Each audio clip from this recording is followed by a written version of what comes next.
This is the Investor Connect podcast program. I'm Hall T. Martin. I'm the host of this show in which we interview angel investors, venture capital, family offices, private equity, and many other investors for early stage and growth companies. I hope you enjoy this episode.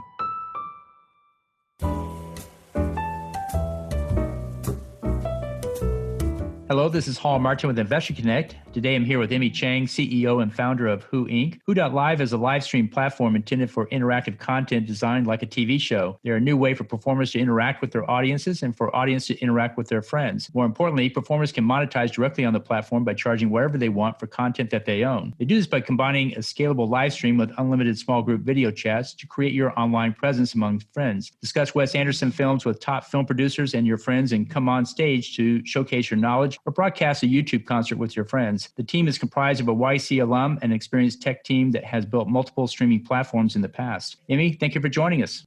Great to be here, Hall. Thank you for having me. So what was your background before founding Who? My background, I'm primarily a tech entrepreneur, but I spent a long time in education. So prior to this, I built a cryptocurrency trading platform and helped a US stock exchange with building some innovation projects. So I was in finance and technology. And right before that, I was involved in education technology. So I was teaching kids to code right out of college before it was cool. And then I ended up building a marketplace around kids' activities and summer camps. And that was the one that was funded by Y Combinator. Great. So what led you to start working in the space? Well, I've always thought that the internet for me, when I was younger, I had AOL, and that very much dates my age.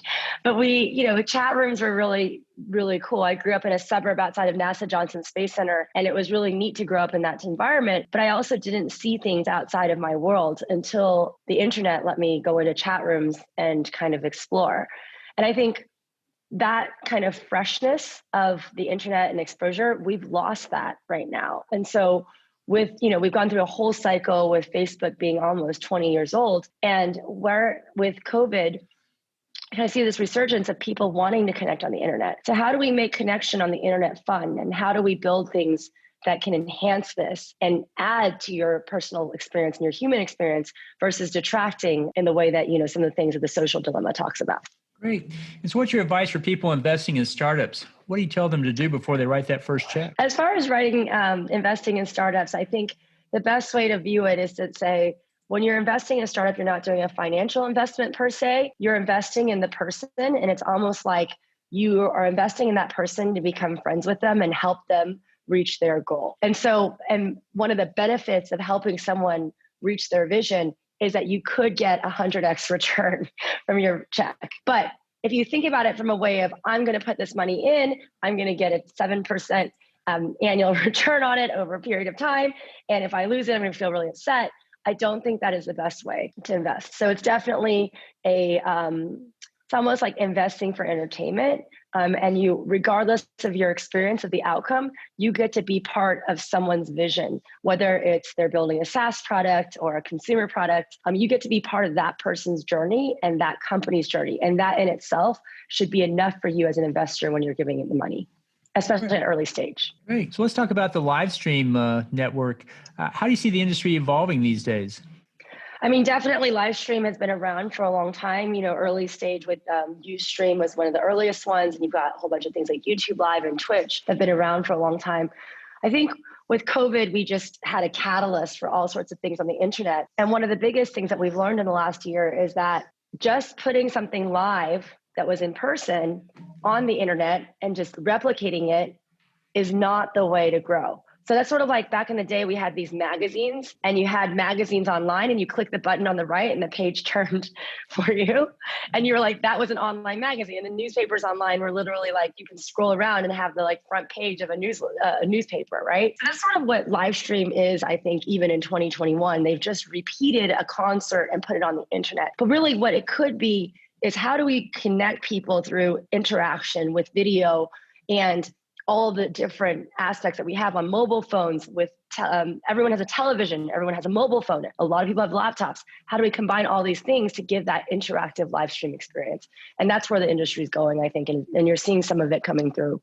right now. And what is the growth rate of the sector today? I think I just looked it up, but definitely if you look at all streaming as a whole, if you put in like Disney Plus and Hulu Plus and all these, plus live stream on Twitch, they say it's growing like 10 to 15% a year, but I think it's probably growing much faster. It's hard to say because the monetization is still limited. You've got a lot of users going on. I think the average was that people spend 16 minutes on average on live stream interactive networks. That includes Instagram, YouTube, et cetera, but they still spend 4 hours in front of a television. And I'm sure those numbers go up with COVID this year. And so how many companies are engaged in it today? I would say there's probably 2 to 3 dozen that have been funded in huge volumes. One of the big notable ones was a company called Hopin last year. They raised their seed round in February, and by November, they were a unicorn. So I think that was one of the fastest growth companies in a long time. But they also went from $0 to $20 million revenue in the matter of 6 months. And the market really helped fuel that because of these online conferences and things like that. So I do think that a lot of companies are growing, and those are like, there's about 2 to 3 dozen that have been funded at that level with $50 to $100 million. I think that a lot of companies are now still springing up, and we'll see a lot more in the future as well. So what are the challenges in the live stream space today? Aside from monetization, what else do you see that you have to overcome? I think definitely really experimenting with what resonates with people, right? So there's a product called Netflix Party. I think that they changed their name, but it's basically a group watch party where you're hanging out with friends and watching something that, ended up getting over 20 million users, but no one used it more than once. So I think one of the biggest challenges is that it's very novel and that a lot of people are interested in checking it out, but the retention rate is low because we really haven't been innovating on what can be the live experience on the internet. It's not just that book or that magazine with the flipping pages on the internet. It's it took us a while to figure out blogs and real online publications, and like the New York Times online is a much different experience than the New York Times paper version. And so I do think that, as founders, it's important to continue to innovate and figure out what that experience is going to look like on the internet. So how does Who Inc. fit into this landscape? So, I'd like to think that we're trying to push the envelope in this arena. With the advent of Clubhouse last year, we sort of saw Clubhouse's massive growth. We sort of saw this pent-up demand for people to connect around content. And even though it was just audio, you could see that people were meeting people on there. I asked a dozen people or so why they love Clubhouse, and they said it's because I meet interesting people. I can click on the audience, I can DM them, and it's a way that I can speedily go through meeting people that might be beneficial for my business or for something that I want to learn.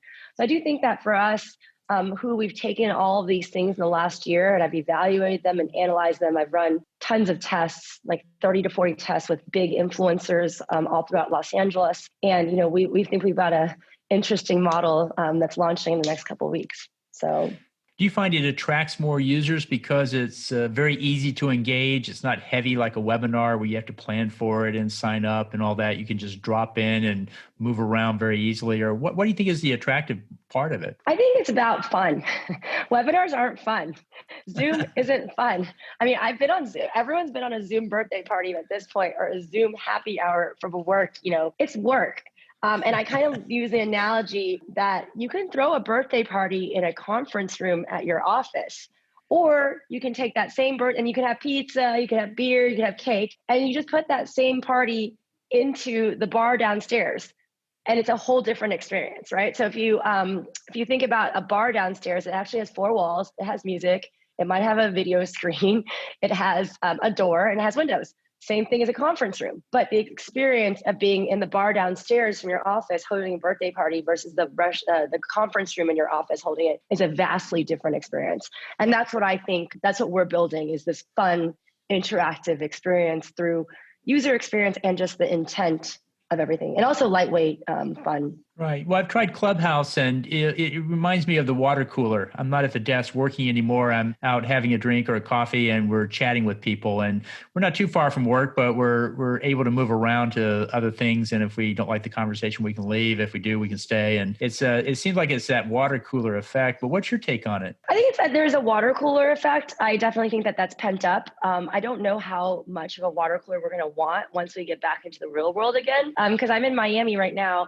and we're sort of started doing real life water cooler, and I forgot what real life water cooler, like I'll go down to a restaurant, a coffee shop, and see a few friends, and that's the casual water cooler, right? So, I don't actually spend a lot of time on Clubhouse as much because of that. But I think that the effect that we have is that we actually are more intent driven when we go to an event now. And I've noticed that with myself because internet has just made everything, because of Zooms, it's more efficient. So if I'm going to spend effort to go do something, I'm going to want to actually make sure that something I want to do, and I know the people I want to hang out with are interesting. And so the way we look at Who is, hey, you can go water cooler all day long at the clubhouse, but when you're ready to go see a concert and hang out with friends, or you're ready to go do a book reading, book club or things like that, come over here and hang out with us, because we know, you're ready for it and you're here to mingle. And you came here with an intent and purpose versus just hanging out. Well, great. Well, when is Who coming out? When can we use it? Well, we'll be launching just profile pages. So the question is, who are you and who are you? Where is your presence on the internet? We'll be running these profile pages in the next couple of weeks. And then shortly thereafter, we'll be inviting influencers and creators to make their own events. And then we'll see how those events grow. I'd love to host an Investor Connect show on there where we actually bring in investors and we talk about the same things. I think there's also a visceral feeling that's much different when you're on it video than when you are on audio, because everyone just immediately changes because we're human. When you see someone's face, you're immediately nicer. You have all these different social norms that I think we forgot about in Clubhouse. And with that, your interactions can change and the way that you discuss things actually change. And I think that's a much richer experience, but we'll have to see. We'll hopefully launch and we'll see how the market takes it, right? Great. Well, in the last few minutes that we have here, what else should we cover that we haven't? I think that one of the things I'd love is for investors to actually take risks on social networks and for founders to continue to keep building interesting social apps. I think in 2021, if our best bet for connecting today is still Facebook groups, or you have something like subreddits, those products are built nearly 20 years ago. And I think that there needs to be a way that we connect with people in a different way. And it could be around very genre-specific niche items, or it could be very broad. But I do think that this is the future, and consumer is super hot. It's super risky, but when you hit, you hit. And I think it has the most impact that we can in people's daily lives. And so I do urge investors, I would love for them to invest in more, and I would love founders to continue to build these kind of projects. That'd be great. So how best for listeners to get back in touch with you? You can go ahead and find me. Like I'm on Clubhouse under Emmie, just Emmie. I'm on Twitter as Emmie, Emmie. You can shoot me an email. It's just e@hoo.live. So it's really easy. And I'm pretty available for most things. Well, we'll put that in the show notes. I want to thank you for joining us today. Thank you so much. Investor Connect helps investors interested in startup funding. In this podcast series, experienced investors share their experience and advice. You can learn more at investorconnect.org.